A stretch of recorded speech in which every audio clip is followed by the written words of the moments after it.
We've all been there, spent hours building infrastructure in the Azure portal, clicking on buttons, providing values, following wizards, only to find we've made a mistake and have to start over again.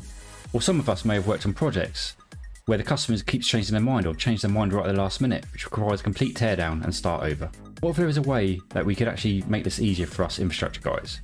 Well, there is, and it's infrastructure as code, and more specifically Terraform.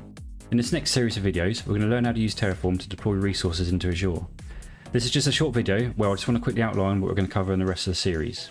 My name is Ricky, and let's get started with a beginner's guide to using Terraform in Azure. So what we're going to cover? We're going to cover the Terraform basics. So we're going to cover the Terraform commands, the Terraform init, the Terraform plan, the Terraform apply. We're going to walk through the Terraform language, when and where to use variables. We're going to talk about the Terraform state and some other really neat features of Terraform.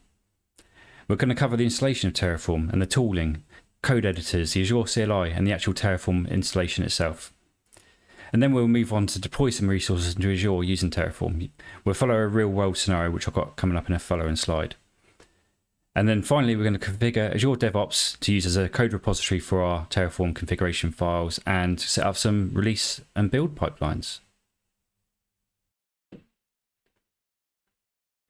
I always find the best way to learn something is to actually build something. So I've put together this scenario. It's a typical 3-tier environment that you might find in any organization.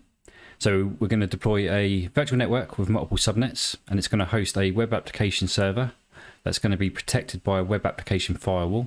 It's going to have an SQL server backend. The SQL server is going to be configured with 2 additional data disks, one for data and one for logs, to allow us to conform to the best practice for SQL database segregation. We're going to have a management server that's going to allow our admins to remote access into the environment to provide administrative tasks.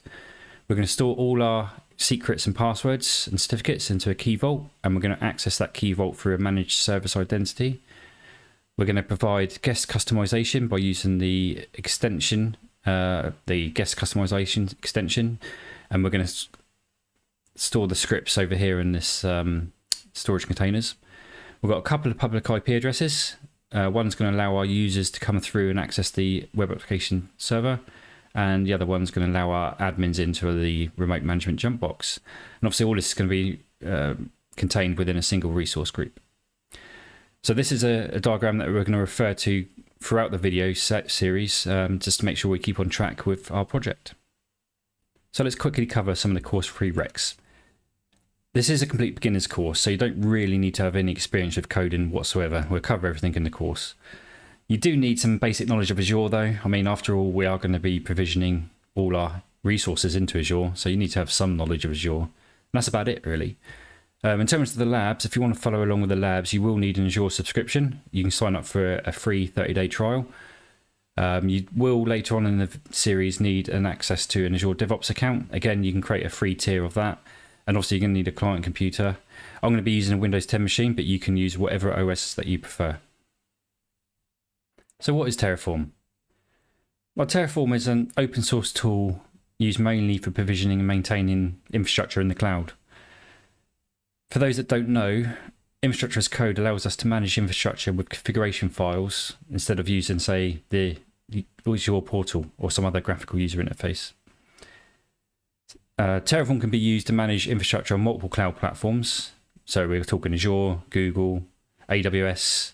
In fact, there's hundreds of other providers out there that you can use it for. So learning Terraform is really good for transferring your skills between different cloud providers. The code itself is very human readable.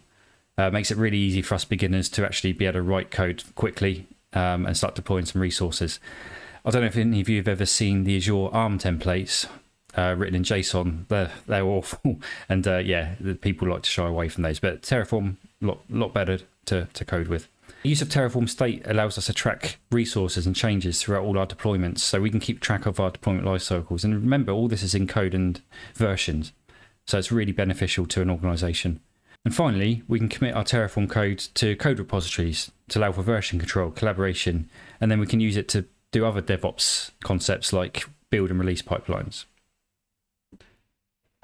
So I did say this will be a short video. So in the next video, we're going to crack on and start installing Visual Studio Code, set up the Azure CLI, install the required VS Code extensions to make authoring Terraform configuration files much easier for us, We'll install Terraform itself. Well, it's more of a download rather than an install, but I'll show you how to do all that. So hope you stick around, and the next video will be up shortly.